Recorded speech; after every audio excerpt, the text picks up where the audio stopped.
Hello students, good morning. I am your Sushkant sir. Welcome back on my YouTube channel ACC Tutorial.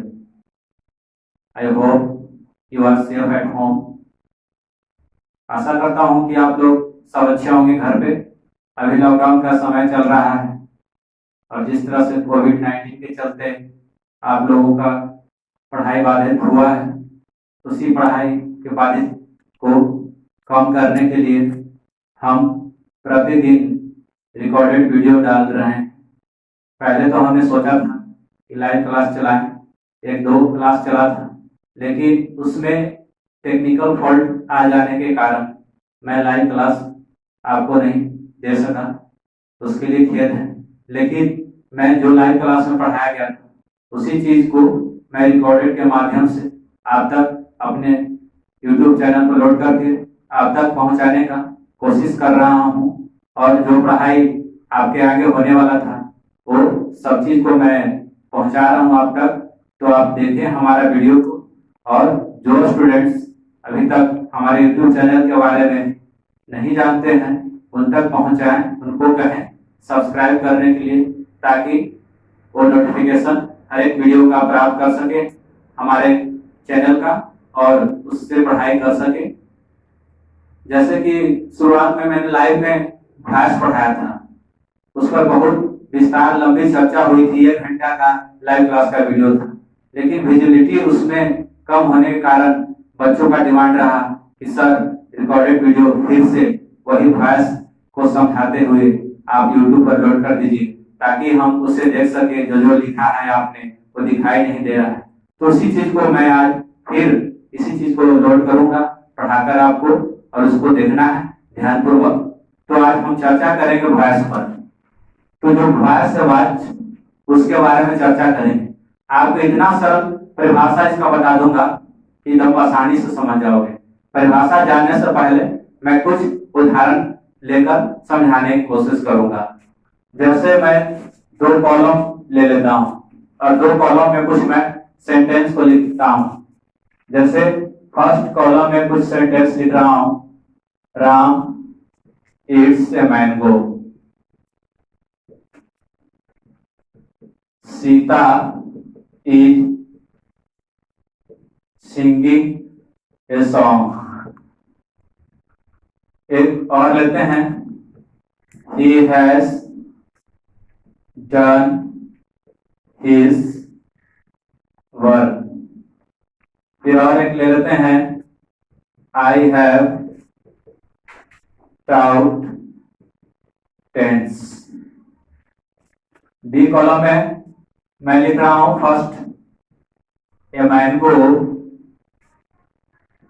is eaten by Ram, a song is sung by Sita, his work has been done by him, tents has been taught by me। और कुछ different उदाहरण मैं ले लेता हूं, he helped her father, he is beaten। Different ले रहा हूं, जो उससे रिलेटेड नहीं ले रहा हूं।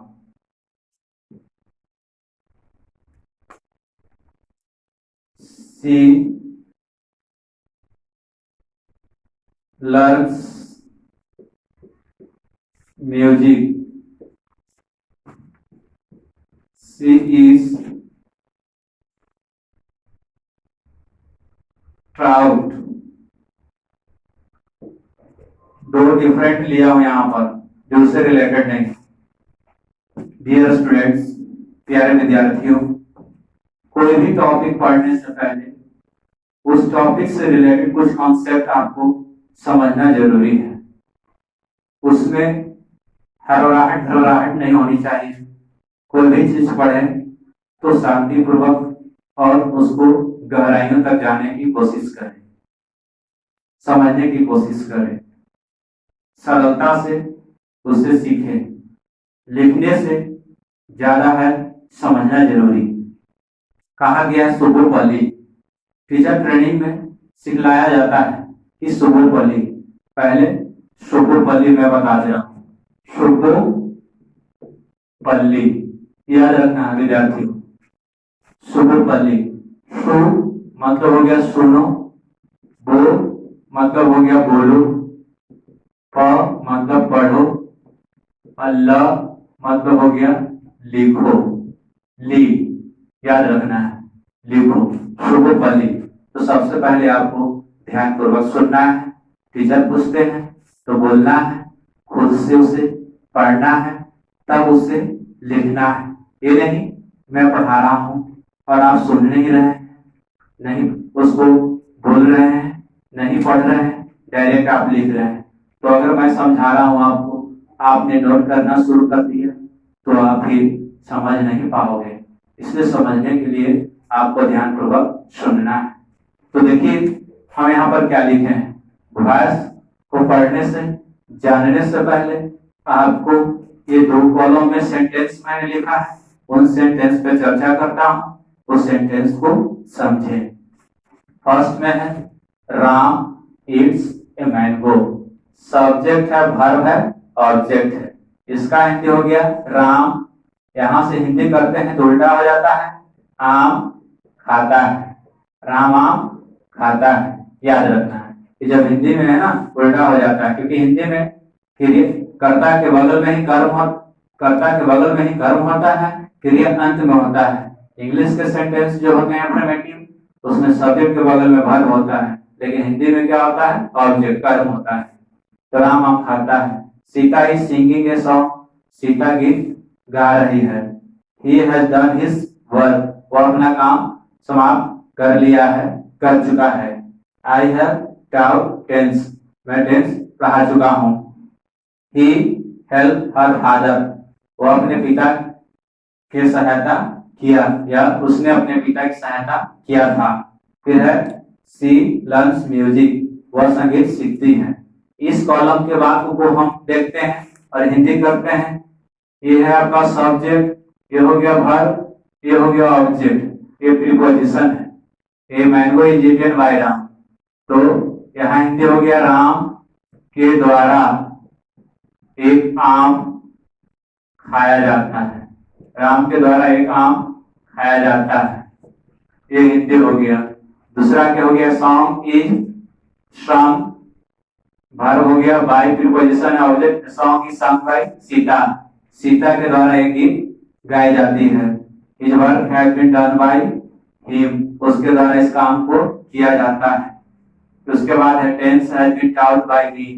मेरे द्वारा टेंस पढ़ाया जाता है। तो याद रखना, ही इज बीटन, उसे पीटा जाता है। सी इज टॉट, उसे पढ़ाया जाता है।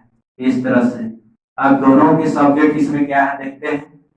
फर्स्ट कॉलम ए का सब्जेक्ट है राम, उसके बाद क्या है सीता, उसके बाद क्या है ही, उसके बाद क्या है आई, उसके बाद है ही, याद रखना है। और उसके बाद क्या है सब्जेक्ट सी। ये जो सब्जेक्ट है इसका वर्ब क्या है ये देख लेंगे पहले। इसका वर्ब है इट्स, इसका वर्ब है इज सिंगिंग, इसका वर्ब इज सिंगिंग, और वर्ब है हैज डन, फिर है हैव टाउट, उसके बाद है हेल्प, उसके बाद है लर्न्स। जो ये वर्ब है ना, ये दर्शा रहा है कि सब्जेक्ट जो है कुछ कर रहा है। ये बता रहा है ना, ये जो क्रियाएं हैं, प्रत्येक वाक्य के जो क्रियाएं हैं, ये क्रियाएं बता रहा है कि जिसका कर्ता जो है, इस क्रियाओं का, इन क्रियाओं का कर्ता जो है वो सेंटेंस में कुछ कर रहा है, वो कुछ काम कर रहा है, डूअर है। ये देखिए राम यहाँ पर आम खाता है, यहाँ पर खाने का काम कौन कर रहा है? राम। यहाँ पर संगीत सीखने, सीता जो संगीत गा रही है, संगीत सीता जो गीत गा रही है, गाने का काम कौन कर रही है? सीता। सब्जेक्ट इसमें है, उसने अपना काम कर लिया है। यहाँ पर काम करने में कौन काम कर रहा है? ये।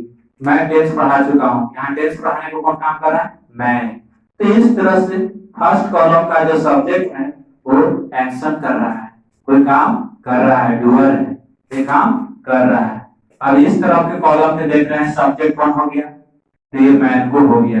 यहाँ सब्जेक्ट कौन हो गया? ये मैंगो है। ये क्या है? ये सॉन्ग है। इसमें क्या है? हिज वर्क है। इसमें क्या है? His work. इसमें क्या है? टेंस है। इसमें क्या है? ही है और सी है। ये इसकी क्रियाएं को देखते हैं। इनकी क्रियाएं क्या है? इज संग है, क्रियाएं इज संग है, हैज बीन डन है, फिर उसके बाद हैज बीन ट्राउट है, और उसके बाद इज बीटन है, और उसके बाद इज ट्राउट है। तो इन तरह का सब्जेक्ट ये मैंगो है, ये सॉन्ग है, हिज वर्क है, टेंस है, ही है, सी है। ये देखने से मैंगो इज ईटेन बाय। इस आम को कोई खा रहा है, सब्जेक्ट में तो आया है, ये मैंगो आया है सब्जेक्ट में, सॉन्ग सब्जेक्ट में आया है, हिज वर्क आया है, टेंस आया है, ही है, सी है।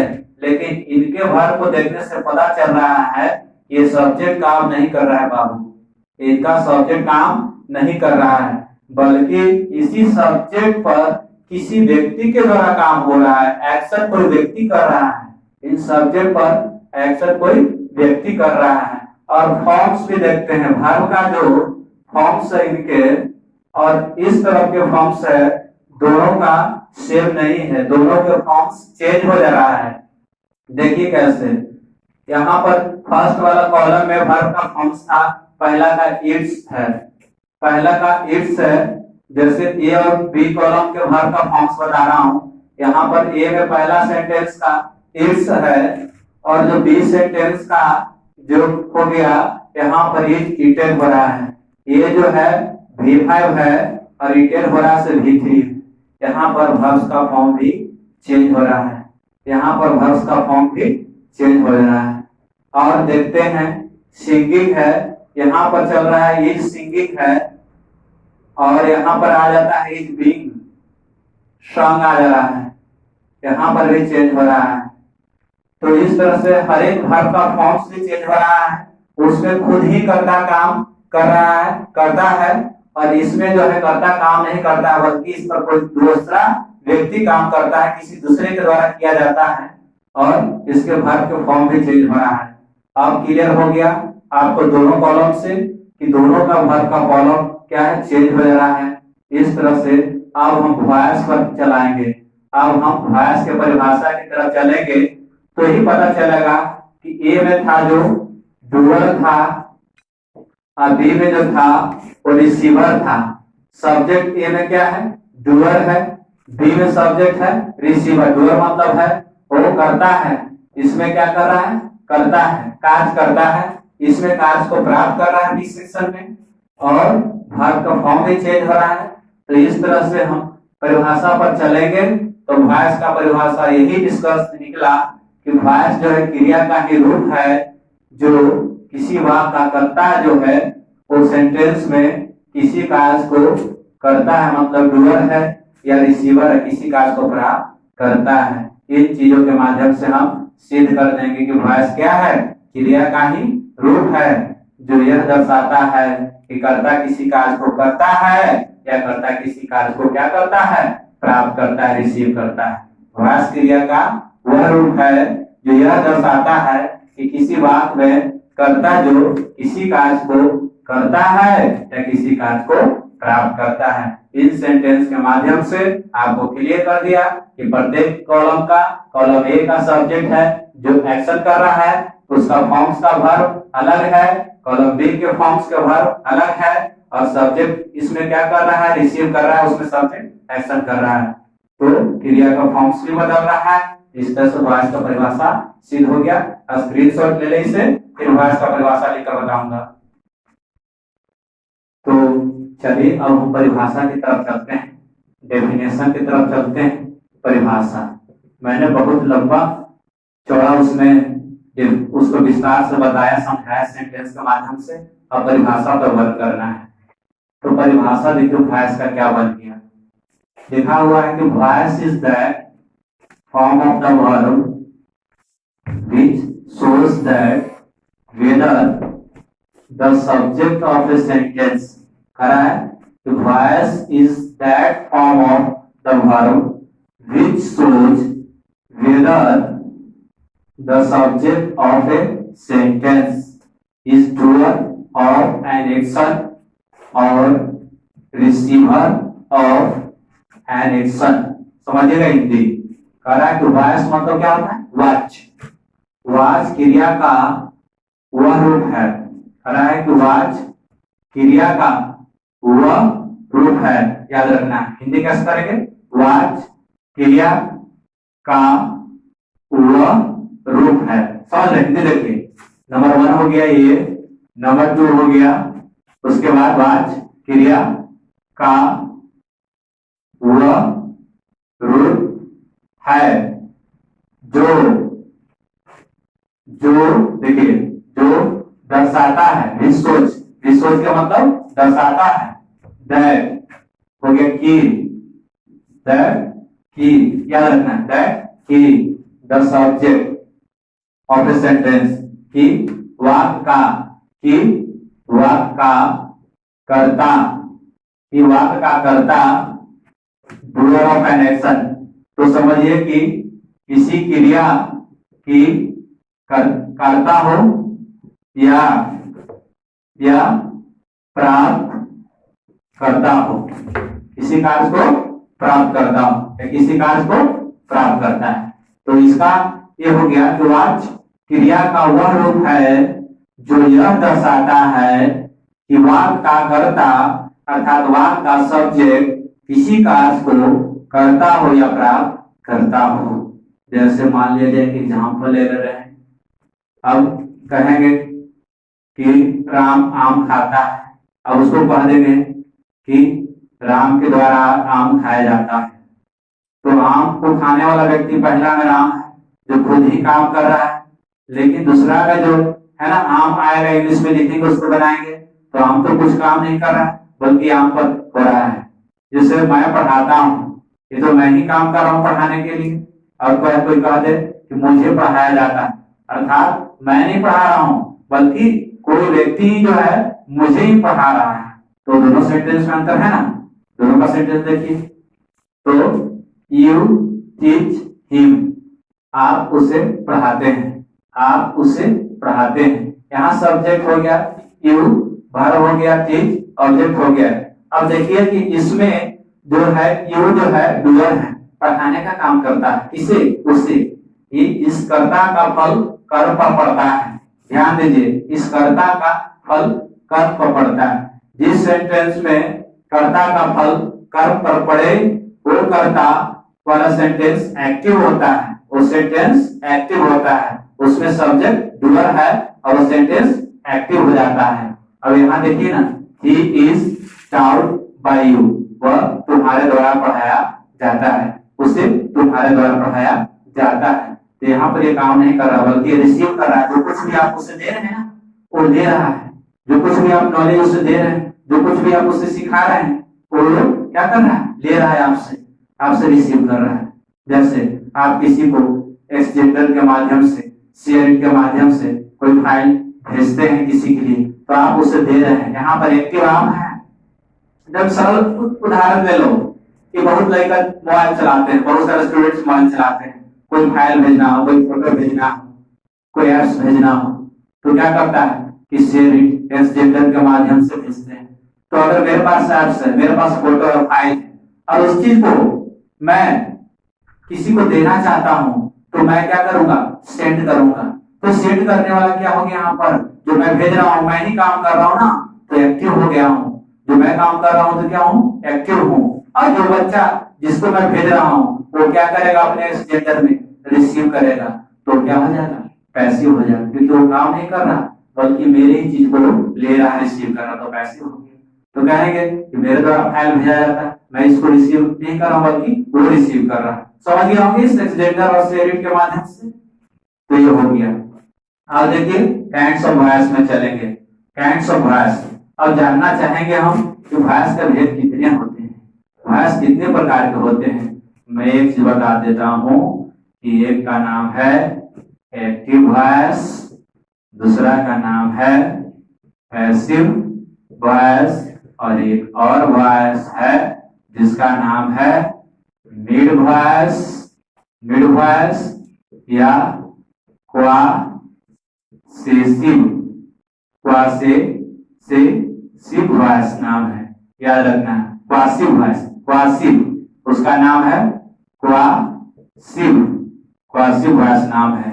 इस वॉइस में क्या होता है, बल्कि इसमें सब्जेक्ट एक्शन नहीं करता है, बल्कि इसमें ऐसा जो किसी सब्जेक्ट के विषय में बताया जाता है, उसके गुण लक्षण के बारे में बताया जाता है। जैसे इसमें बोल दे रहा हूं कि मैंगो इज स्वीट, इसमें फीलिंग्स के बारे में बताया जाता है।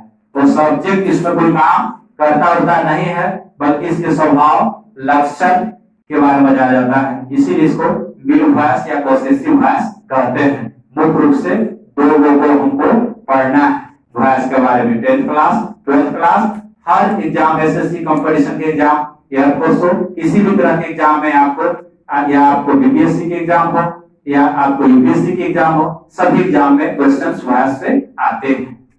तो मुख्य रूप से दो पढ़ना है। एक का नाम है एक्टिव वॉइस, उसका हिंदी में कहते हैं हम कर्तृवाच्य, और दूसरा का नाम है पैसिव वॉइस, जिसको कहते हैं हम कर्मवाच्य। पहले याद हो गया आपको क्या नाम है, एक्टिव वॉइस, कर्तृवाच्य, पैसिव वॉइस, कर्मवाच्य। अब इसमें देखिए मैंने ट्रिक बताया आपको, subject is doer of an action, इसमें करता क्या रहता है, किसी कार्य को करता है। इसमें सब्जेक्ट क्या होता है, डूअर होता है। और इसमें क्या होता है, subject is receiver of an action.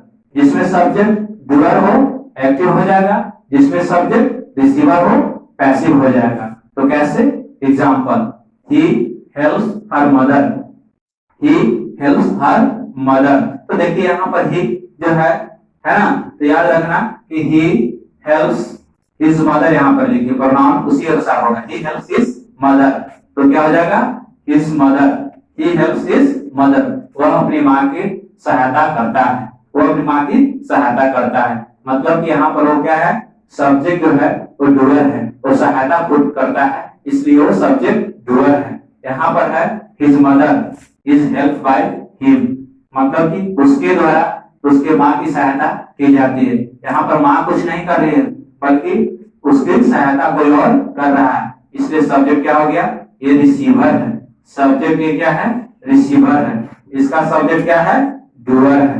तो जिसका सब्जेक्ट डूअर हो, करने वाला हो, वो एक्टिव हो जाएगा, जिसका सब्जेक्ट रिसीवर हो जाएगा वो पैसिव हो जाएगा। अब तो क्लियर हो गया होगा ना, समझ गए। अब थोड़ा सा बता दे रहा हूं कि इसको हम चर्चा अलग करेंगे, मिड वॉइस या पॉसेसिव वॉइस का चर्चा अलग करेंगे। जैसे मैंगो इज स्वीट लिखा हुआ है ना, तो मैंगो टेस्टेड, कोई कह दिया कि मैंगो टेस्टेड स्वीट, याद रखना है, मैंगो टेस्टेड स्वीट मतलब कि आम मीठा लगता है। तो आम मीठा लगता है कब, जब इसको हम टेस्ट करते हैं। तो इसका पॉसेसिव वॉइस कैसे बनता है, mango is sweet when it is tested, mango is sweet when it is tested. मैं इसको बारीकी से लिख के बताता हूं, मैंगो टेस्टेड, इस पर विस्तार से चर्चा हम लोग करेंगे। मैंगो टेस्टेड स्वीट पॉसेसिव या मिड वॉइस कहते हैं, जिसमें किसी के गुण लक्षण के बारे में बताया जाता है, नहीं कि उसके एक्शन सब्जेक्ट का कोई एक्शन ऑब्जेक्ट पर होता है। इसमें स्वीट तो कोई ऑब्जेक्ट नहीं है, एडजेक्टिव है, तो इसको हो जाता है पैसिव बनता है एक्टिव से पैसिव की mango is sweet when it is tested, अर्थात आम को जब है ना चखा जाता है तो मीठा लगता है।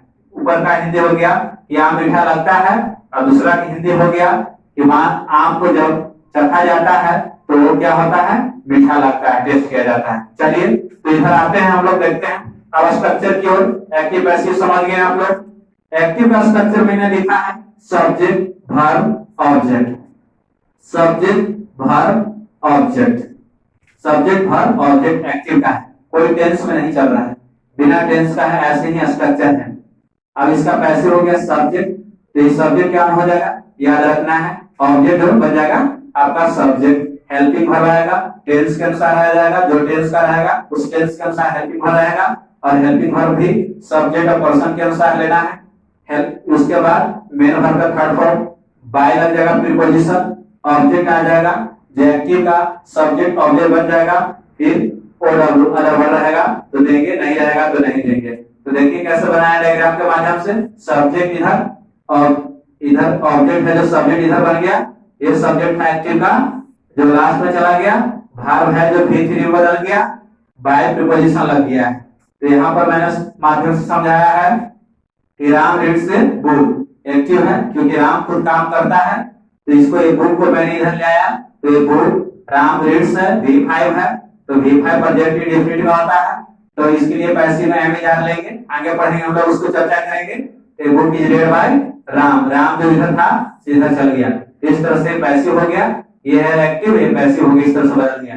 तो अगले वीडियो में मैं आपको एक्टिव से पैसिव में बदलने के लिए सिखलाऊंगा।